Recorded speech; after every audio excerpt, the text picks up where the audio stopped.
on this show, college basketball, hockey, and of course a complete championship wrap of Sunday's NFL games. But pushing all that back, what happened when push came to shove, quite literally in Vegas, between Mike Tyson and Frans Botha? For the latest, we head to the MGM, where Brian Kenny heads up our coverage. 18 months after being disqualified for biting the ears of Evander Holyfield, Mike Tyson comes back, and he is in a foul-filled mess against Frans Botha, but does knock him out in the 5th round. Al, we expected a lot more from Mike Tyson with his new training team headed by Tommy Brooks. There's an old adage in show business that says when somebody gets a standing ovation, it's hard to criticize them. Well, Mike Tyson got a 5th round one-punch knockout, but you still have to criticize him. He didn't do what Tommy Brooks said he was going to do. They worked on it, jabbing his way in, throwing combinations, being the old Mike Tyson. I thought Tyson would show us some signs of that. He didn't, but he still bailed himself out with power when Frans Botha got very careless. John, we were saying during the fight, we've really never seen Mike Tyson so slow with his hand-speeding combinations. There's a reason for that, Brian. That's because Botha was fighting a perfect textbook fight, and he ripped one of the pages out of Buster Douglas's win way back in 1990 in Tokyo. He was using the jab, giving Tyson a little lateral movement. When Tyson would lunge forward, he would grab him and tie him up. He was frustrating Tyson, and I think I now know why Mike Tyson says he only wants to fight 4 times in 1999 and retire. I think Mike Tyson sees the end of the road. It's here. Let's take a look at some highlights right now. Frans Botha versus Mike Tyson. Botha coming in looking tight. Mike Tyson a little nervous too as well. Again, coming back after a 1.5-year layoff. Pick it up in round number 1, and immediately we've got trouble. Watch the right hand of Mike Tyson. Little arm bar on Frans Botha. He had Botha's arm in a way that looked like he was trying to break it, and guess what? At the press conference afterward, they said, Botha said you were trying to break his arm, and Tyson said he's correct. Well, Richard Steele, they tried to get between them. Tyson wouldn't let go of Botha's arm. Finally, they did get them apart, and the fight would go on, but a point would be deducted in the 2nd round from Tyson when he did it one more time. And there's the 2 officials, Mark Ratner, the commission head here, and Richard Steele conferring on the matter, and indeed a point would be deducted in the 2nd round. By the 4th round, Botha was so confident, he was literally toying with Tyson. No question, he was taunting Tyson to throw a punch, and Tyson, you see how gun-shy he is, trying to find a way to move in. We go into the faithful 5th round for Frans Botha. He's going to come out strong, again land that short right hand, over right hand on Tyson's chin. Tyson continuing to grapple and hold on. As the 5th round progressed, though, it would be Mike Tyson that would find that Sunday home run punch and end the fight. He did get careless. Watch this.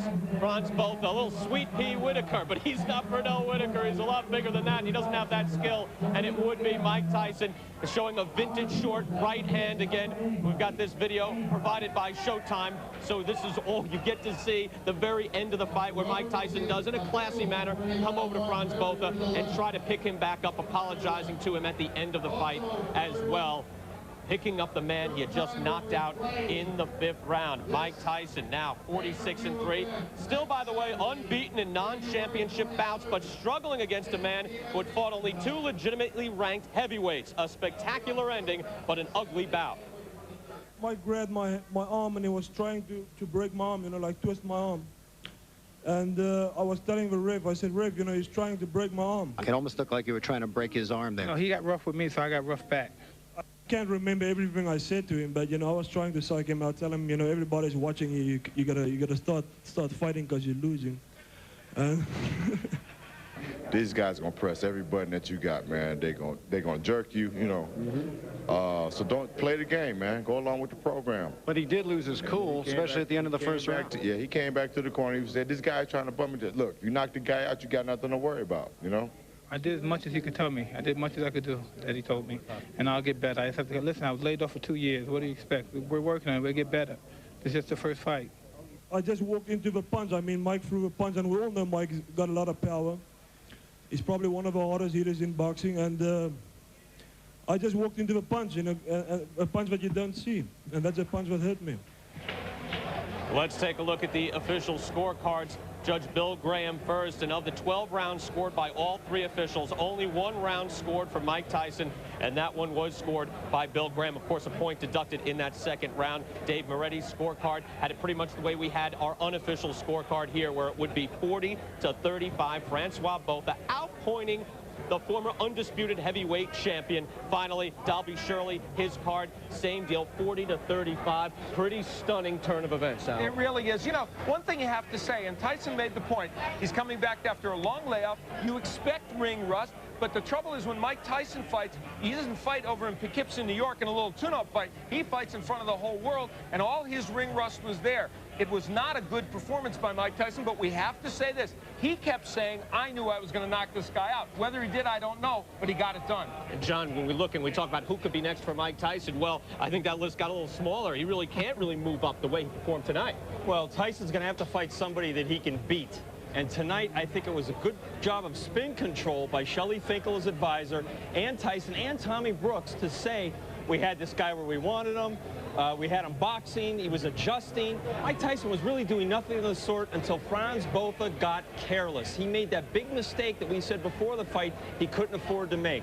And that was the difference. And Al, we were very worried at the beginning, at least I was. I thought this fight would not continue. I mean, you have to wonder now, can Mike Tyson fight a clean fight? You know, the one nightmare that we all did not want to see happen for the sake of boxing and for the Nevada Commission, poor Mark Ratner's been through this so many times, time after time, was to see some terrible controversy that would end this fight early. And I'll tell you, at the end of that first round, when Tyson wouldn't let go of Botha, and when it was clearly obvious he was trying to injure him before that, we thought this was going to be another strange night for boxing. It was a little weird, but it did end at least with a fight ending on a punch for a change. John, do you think time has caught up to him? He's already made one comeback, as he had mentioned here at the press conference, saying, hey, I was in prison, I came back. Now this is after another year-and-a-half layoff. He'll be 33 in the summertime. Has it caught up to him? Mike Tyson's a short heavyweight. He's getting to be an older heavyweight. He's going to be a very easy target. Anybody with a good left hand, with a little bit of lateral movement who can box and take a shot. Frans Botha tonight could not take that kind of a punch from Mike Tyson. That was the difference in the fight. I think Mike Tyson senses, Brian, that the end is near. But Mike Tyson does end victoriously against Francois Botha. One shot, right hand, and it was all over for Botha. Mike Tyson, a winner again here in Las Vegas. I'm Brian Kenny. For John Saraceno and Al Bernstein, we send it back to the studio. All right, gentlemen, thanks. More from Las Vegas a little bit later in the show. Well, And I was telling the ref, I said, ref, you know, he's trying to break my arm. It almost looked like you were trying to break his arm there. No, he got rough with me, so I got rough back. I can't remember everything I said to him, but, you know, I was trying to psych him out, tell him, you know, everybody's watching you. You gotta start fighting because you're losing. I did as much as he could tell me. I did as much as I could do, that he told me. And I'll get better. I just have to, listen, I was laid off for 2 years. What do you expect? We're working on it. We'll get better. It's just the first fight. I just walked into the punch. I mean, Mike threw a punch, and we all know Mike's got a lot of power.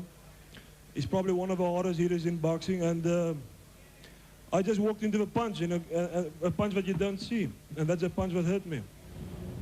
And make no mistake, Mike Tyson was losing this fight. Of the 12 rounds scored by all three officials, only one round was scored in favor of Mike Tyson. Al, we expected a lot more with new trainer Tommy Brooks for Mike Tyson. I don't know if it's Brooks' fault, Tyson's fault. We expected more. Well, I definitely don't think it's Brooks' fault. I'm one of those people that really thought that Tyson would be able to absorb more of those lessons simply because they're not new lessons. It was just returning him back to the style that Cus D'Amato had taught. Tyson was not able to take what he had done in practice and put it in the ring. We didn't see the jab. We didn't see the head movement. We didn't see the angles and the combination punching. Very little of that from Tyson. And, John, I talked to Kevin Rooney after the bout. He said, no, he's not shot, but this didn't look like the same guy from 91, let alone 1987. You're right, Brian. Well, you know what? People are talking about the ring rust. My 1962 Corvair has less rust than Mike Tyson showed last night. I think part of the problem is that Mike Tyson has lost his confidence. The Holyfield fight really ruined Mike Tyson. His skills have eroded. He's not even the same fighter he was in the early 90s. I don't know if getting back in the gym over the next 6 months is really going to make any difference for Mike Tyson. It's going to be a long, hard road back. Well, Mike Tyson does hang in against Francois Botha. One shot knocks him out. Tyson is victorious. That's it from Las Vegas. I'm Brian Kenny for John Saraceno and Al Bernstein. We send it back to the studio. Thank you, gentlemen.